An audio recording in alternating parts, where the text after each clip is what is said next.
जय हिंद साथियों, स्वागत है आपका आपके अपने चैनल सिलेक्शनपुर में। साथियों, अभी तक जितनी भी शिफ्ट हो चुकी है उन सभी शिफ्ट्स पर आधारित आज ये एसएससी सीएचएसएल के लिए साथियों सामान्य ज्ञान के कुछ क्वेश्चंस आपको यहां पर करवाए जा रहे हैं। तो अगर आपकी अभी शिफ्ट नहीं हुई है तो इन प्रश्नों को आप सभी लोग देख कर जाएंगे, आपकी परीक्षा बेहद शानदार बेहद बेहतरीन हो जाएगी।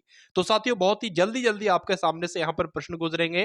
पहला प्रश्न है, इन सभी प्रश्नों के उत्तर आपको बताना और बताना है कमेंट सेक्शन में कितना स्कोर आपका रहा। तो निम्न में से कौन से वेद से हमें संगीत संबंधी विशद जानकारी मिलती है? तो अगर बात करें साथियों, भारतीय संगीत का जनक किसे कहा जाता है? सामवेद को कहा जाता है और सामवेद से ही हमें संगीत संबंधी जानकारी प्राप्त होती है। देखिए, कुल मिला के आपको मालूम होगी कि 4 वेद होते हैं, लेकिन परीक्षा में अगर आपसे पूछे कि 5वां वेद किसे कहा जाता है तो महाभारत को 5वां वेद कहा जाता है। ये आप लोग ध्यान रखेंगे। उसके बाद देखिए कि निम्न में से किसे लोकनायक के उपनाम से जाना जाता है, ये आपसे पूछा जा रहा है। तो लोकनायक के उपनाम से किसे जाना जाता है? जयप्रकाश नारायण का जाना जाता है, जयप्रकाश नारायण को। उसके बाद देखिए, चटगांव विद्रोह से कौन संबंधित है, आपसे पूछा जा रहा है। तो सूरसेन की अगर बात करें तो सूरसेन जो है वो चटगांव विद्रोह से संबंधित है। ये बात आपको ध्यान रखना है।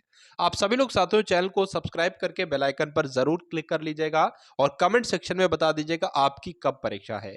उसके बाद देखिए, चौथे नंबर का प्रश्न है कि थालघाट दर्रा निम्न में से किस पर्वत श्रेणी में स्थित है? तो साथियों, पश्चिमी घाट में स्थित है। ये आप लोग ध्यान रखेंगे।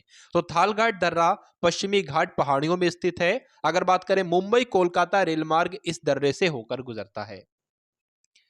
उसके बाद देखिए, राजा राममोहन राय ने निम्न में से किसकी स्थापना की थी? तो राजा राममोहन राय के द्वारा साथियों ब्रह्मा समाज की स्थापना की गई थी। ये आपको मालूम होना चाहिए। उसके अलावा बात करें कब की थी इसकी स्थापना, तो 1928 में की थी। उसके बाद देखिए, अगले नंबर का क्वेश्चन है कि पर्यावरण मित्र ईंधन गैसोहोल किसके मिश्रण से बनता है? यानी कि जो आपसे गैसोहोल पूछा जा रहा है, ये किसके किसके मिश्रण से बनता है? इसमें पेट्रोल और इथेनॉल होते हैं, इसके मिश्रण से बनता है। ये आप लोग ध्यान रखेंगे। उसके बाद देखिए, किसी वस्तु पर इको मार्क के चिन्ह दर्शाता है, तो क्या दर्शाता है आपसे पूछा जा रहा है? उत्पाद की पर्यावरण की दृष्टि से अनुकूल है। यानी कि ये जो उत्पाद है ये पर्यावरण की दृष्टि से अनुकूल है, यही इको मार्क का पहचान होती है, यही चिन्ह ये दर्शाता है। उसके बाद देख लिए, प्रोटेस्टेंट आंदोलन के प्रवर्तक आपसे पूछे जा रहे हैं कौन है? तो प्रोटेस्टेंट आंदोलन के प्रवर्तक साथियों कौन है? मार्टिन लूथर हैं। ये आपको ध्यान रखना है। 8वें का option number C right answer है।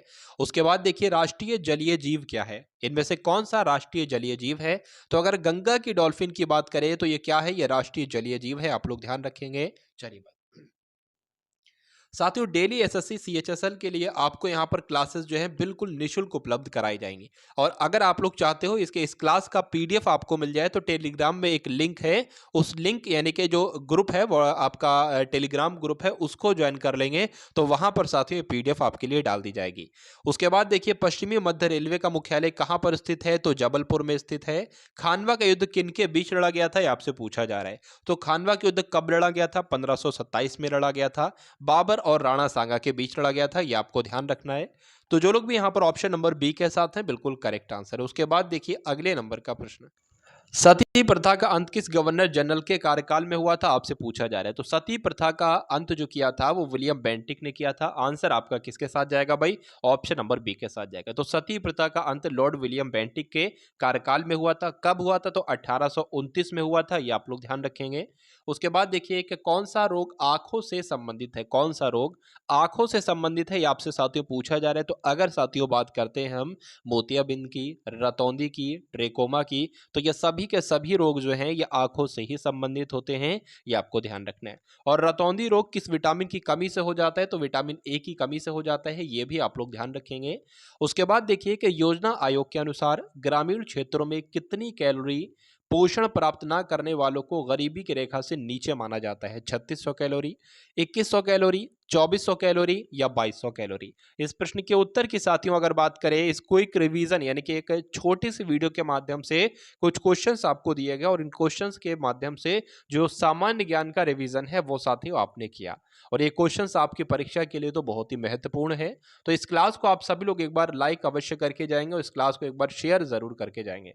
और 14वें नंबर का प्रश्न का उत्तर आप लोग बता देंगे तो 2400 कैलोरी इस क्वेश्चन का बिल्कुल करेक्ट आंसर हो जाता है। जो लोग भी ऑप्शन नंबर सी के साथ हैं, बिल्कुल करेक्ट आंसर है आपका। चलिए, अब उसके बाद देखिए साथियों, अंतिम प्रश्न है, विद्युत सेल में किस प्रकार की ऊर्जा निहित होती है, आपसे पूछा जा रहा है। तो विद्युत सेल में किस प्रकार की ऊर्जा निहित होती है, तो रासायनिक ऊर्जा निहित होती है, ये आपको ध्यान रखना है। आंसर आपका जो जाएगा वो ऑप्शन नंबर डी के साथ जाएगा। अब साथियों, मैंने ये आपको 15 प्रश्न करवाए, आपके 15 में से कितने प्रश्न ठीक हुए? 6 प्रश्न ठीक हुए, 7 हुए, 8 हुए? एक बार स्कोर कमेंट सेक्शन में जरूर आप लोग कीजिएगा। वीडियो को शेयर कीजिएगा, चैनल को सब्सक्राइब करके बेल आइकन पर क्लिक कीजिएगा। मिलते हैं हम सभी लोग आने वाली वीडियो में। जय हिंद साथियों।